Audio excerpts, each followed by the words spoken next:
Hello and welcome to this online class. We are here with the new chapter, My Heaven. We have completed 7 chapters now. It is the term for the 8th chapter, My Heaven. This poem is composed by the great Indian poet Rabindranath Tagore. He composed the national anthem of the Republic of India, which is still at the lips of every Indian. So first I will tell you that what is the theme of this poem, what message does the poet want to give us. Let's start. This is My Heaven. It's an extract from the book Gitanjali. Through this poem, the poet hoped that his country must be after independence. In what way? He prayed to God that after independence, India should be such a country where people are not afraid of anything, where knowledge is free, and there should not be any distinction, any division on the basis of caste, creed, and language. The people should be truthful and they should try to achieve perfection in everything.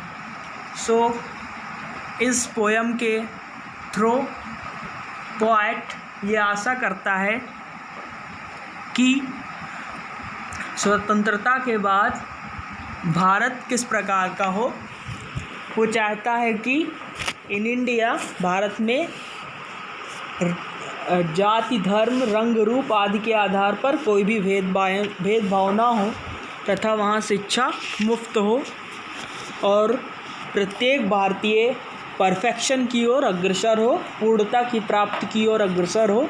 So this is the theme. So let's start this poem. Where the mind is without fear and the head is held high, where knowledge is free, where the world has not been broken up into fragments by narrow domestic walls, where जहाँ the mind मस्तिष्क is without fear, भय मुक्त हो, and the head is held high, और हमारा सिर is held high, ऊपर उठा हो, जहाँ पर हमारा मस्तिष्क अभय हो, भयमुक्त हो तथा हमारा सिर सम्मान के साथ ऊपर उठा हो, where knowledge is free, जहाँ ज्ञान मुफ्त हो, where the world has not been broken up into fragments by narrow domestic walls, जहाँ पर the world संसार has not been broken up, ना बटा हो, into fragments टुकड़ों में by narrow domestic walls, सकरी घरेलू दीवारों के द्वारा, जहाँ पर संसार सकरी घरेलू दीवारों के द्वारा टुकड़ों में ना बटा हुआ हो. कवि ऐसे ही भारत की कल्पना करता है तथा वह ऐसी ही भारत की आशा करता है. Narrow domestic walls means there should be no distinction by creed, caste, religion, language, colour, etc. It means narrow domestic walls जहाँ पर रंग, धर्म, जाति, भाषा आदि के आधार पर कोई भेदभाव ना हो, सब एक समान हो. The next, where words come off from the depth of truth, जहाँ पर शब्द कम ऑफ बाहर आते हों from the depth of truth, सत्य की गहराई से, सत्य की गहराई से जहाँ पर शब्द बाहर आते हों. It means people should speak truth and should hate falsehood, जहाँ पर लोग सब सत्य बोलें और असत्य से घृणा करें, वह इस प्रकार की भारत की आशा करता है. Where tireless striving stretches its arms towards perfection, where the clear stream of reason has not lost its way into the dreary desert sand of dead habit.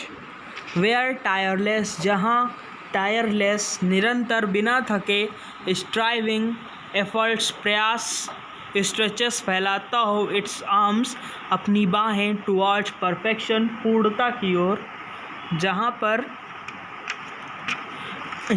पर निरंतर प्रयास अपनी बाहें पूर्णता की ओर फैलाता हो।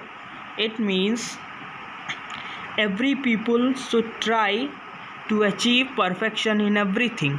सब लोगों को परफेक्शन की ओर हमेशा बढ़ने के लिए प्रयत्न करते रहना चाहिए। Where tireless striving stretches its arms towards perfection, जहाँ पर बिना थके निरंतर प्रयास पूर्णता की प्राप्ति के लिए पूर्णता की ओर अपनी बाहें फैलाता हो। Where the clear stream of reason has not lost its way into the dreary desert sand of dead habit. इसकी दो मीनिंग्स आएगी, एक इस वर्ड्स के अकॉर्डिंग और ये जो लाइंस जो कहना चाहती है वो। So let's that what is the meaning of this sentence. Where the clear stream of reason, clear stream स्वच्छ धारा of reason, reason means logics तर्क शक्ति, हैज़ नॉट ना खोए, हैज़ नॉट लॉस्ट ना खोए इट्स वे अपना रास्ता, इनटू द ड्रेरी डेजर्ट भयावह रेगिस्तान में, सैंड ऑफ डेड हैबिट अंधविश्वास की रेत। So let's listen this, that's what this it mean. जहाँ पर तर्क शक्ति की स्वच्छ धारा अंधविश्वास की रेत के रेगिस्तान में अपना रास्ता ना खोए। कवि ऐसे भारत की कल्पना करता है, ऐसे भारत की आशा रखता है। So that's what is the real meaning of these lines, listen it. People should not be slave of blind beliefs, or you also can say it that what is the real meaning other, where the people are not slave to dead habits and are ever willing to accept the new ideas on the basis of reason। जहाँ पर लोग बुरी आदतों अंधविश्वासों की गुलाम ना हो, and are ever willing और हमेशा इच्छा रखते हो, टू एक्सेप्ट न्यू आइडियाज़ नए विचारों को ग्रहण करने की, on the basis of reason तर्क शक्ति के आधार पर। So the real meaning is this, where the mind is led forward by the into ever widening thought and action.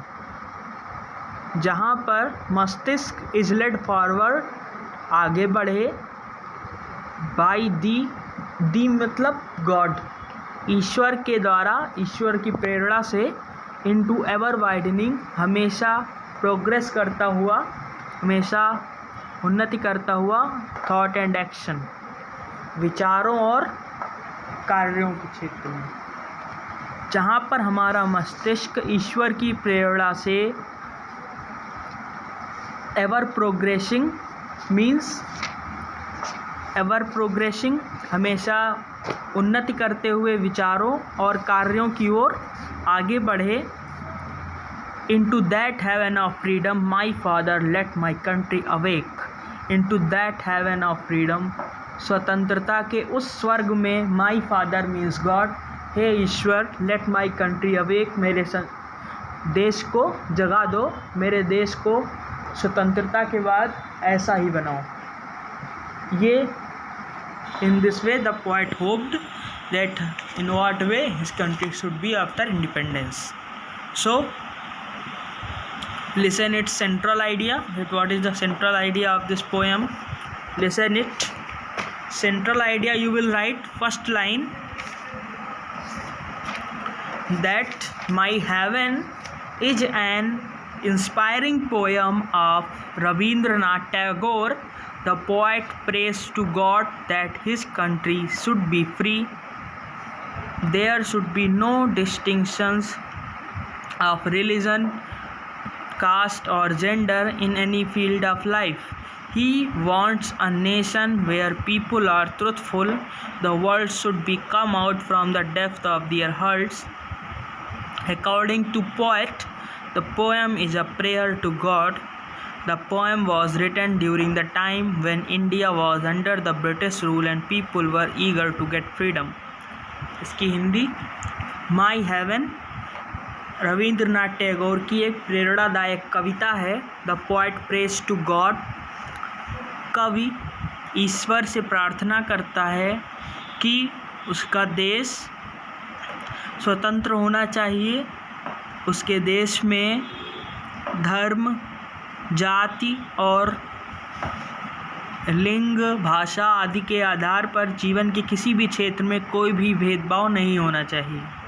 He wants a nation, वह एक ऐसा राष्ट्र चाहता है वेयर पीपल आर ट्रुथफुल, जहाँ के लोग सच्चे हों.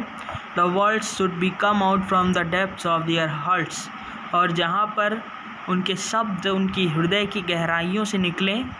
कवि के अनुसार यह कविता ईश्वर से एक प्रार्थना है. द पोएम वॉज रिटन, यह कविता तब लिखी गई थी जब भारत ब्रिटिश रूल के अधीन था, ब्रिटिश शासन के अधीन था और लोग स्वतंत्रता पाने के इच्छुक थे. So that's the central idea. And let's explain the first stanza. From where the mind to domestic violence. Reference, you will write, these lines have been taken from the poem My Heaven, composed by R.N. Tagore और Rabindranath Tagore. Context में आप लिखेंगे, in these lines the poet tells us about our heaven, which is our country. The people who live in dignity in their country, they think that it is our heaven. इसकी हिंदी, इन पंक्तियों में कवि हमें बताता है कि हमारा स्वर्ग हमारा देश ही है.